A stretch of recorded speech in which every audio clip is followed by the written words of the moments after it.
The UAE's economic miracle, uncovering the truth. One of the most open and dynamic economies in the world, the UAE has been recognized for the benefits it offers to global trade by a number of business indices. The UAE has attracted attention recently for its brisk economic expansion and cutting-edge infrastructure, with glitzy skyscrapers and extravagant buildings dotting the landscape. But as with any quick ascent to success, there are frequent concerns about the legitimacy and sustainability of such expansion. And one such concern is the UAE's economic miracle too good to be true? Let's find out. Hello and welcome to our channel, Arab Money. In today's video, we are going to discuss how UAE went from a deserted place to one of the richest countries in the world. So make sure to watch the video till the end to find out more.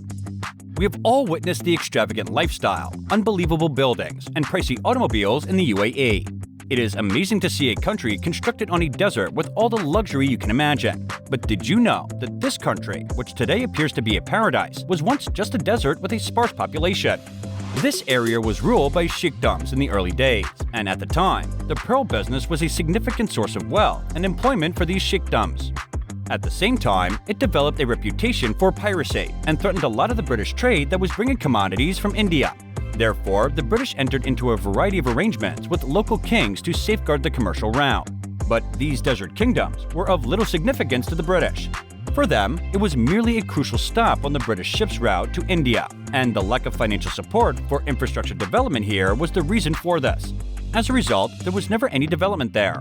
Additionally, the trade was destroyed by the economic depression of the late 1920s and early 1930s, and the last remnant of the trade eventually vanished soon after the Second World War, when India's newly independent government, one of the biggest markets for pearls, imposed high import taxes on pearls from the Arab states. This posed a small issue, but fortunately, the discovery of oil provided a second opportunity for the region to develop. The 7 emirates joined together to form the United Arab Emirates immediately after the discovery of oil in the 1960s. And in 1971, they proclaimed their independence from the British. The history of the UAE, as we know it today, began here. The nation's economy grew significantly over the following years, with the aid of a significant oil boom, and oil exports eventually took over as the primary source of revenue. However, the UAE's economic success isn't solely a result of its abundant natural resources, because the nation has also put in place business-friendly regulations that have drawn in investors from overseas and entrepreneurs. The UAE is a desirable location for enterprises due to its low corporate tax rate and comparatively straightforward and effective bureaucracy.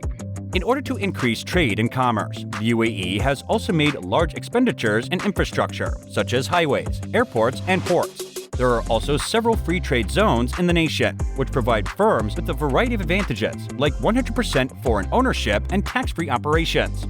However, the UAE's economic success goes beyond its infrastructure and economic policies. As it is strategically situated at the intersection of Europe, Asia, and Africa, the nation has also made a deliberate effort to establish itself as a hub for international trade and commerce, making it an excellent entry point for companies wishing to reach these markets. In addition, the nation has made significant investments in the expansion of its logistics and transportation systems, which have helped to ease trade.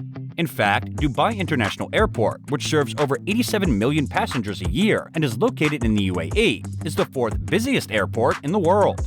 The UAE has strengthened its digital infrastructure in addition to its physical infrastructure.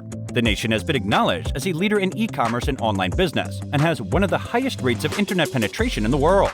This has enhanced the UAE's status as a center of global trade and commerce. Apart from this, a significant contributor to UAE's economy is its workforce's diversity.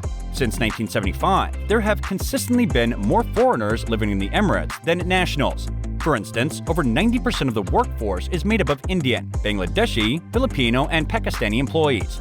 Therefore, it is very normal to find Indian, Pakistani, or even Bangladeshi people easily on the streets of the UAE rather than Emirati citizens. However, these foreign-born employees do not have a high standard of living. They frequently work long hours doing largely labor-intensive tasks while living in substandard conditions.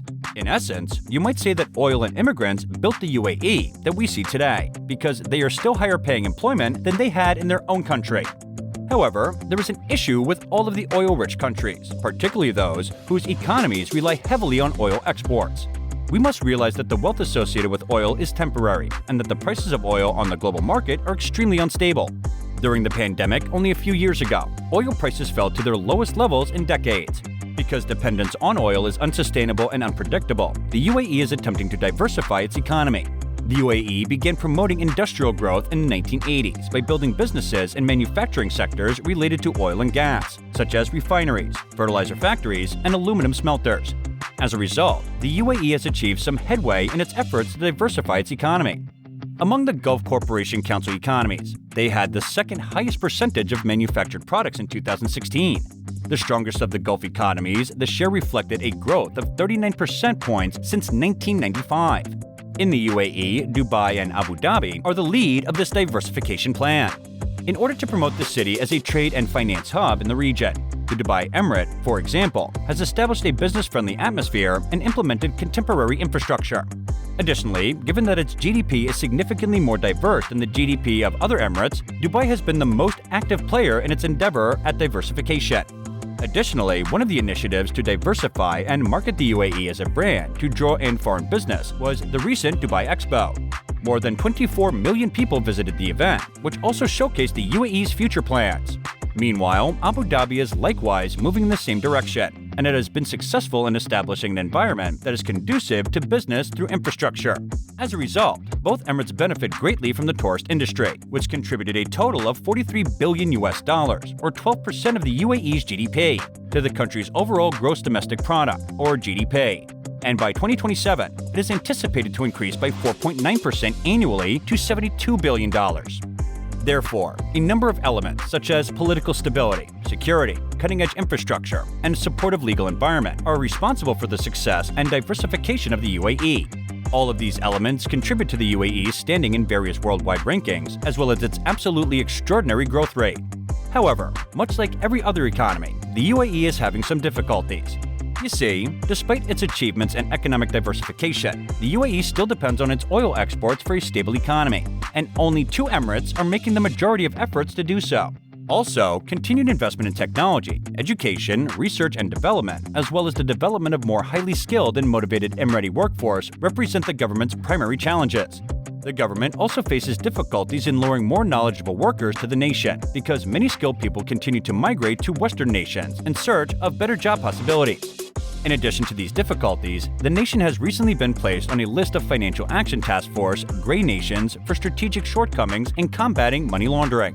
This indicates that financial institutions can view the danger of gray listings as having an impact on loan interest rates, and this classification can discourage international investors from setting up shop there.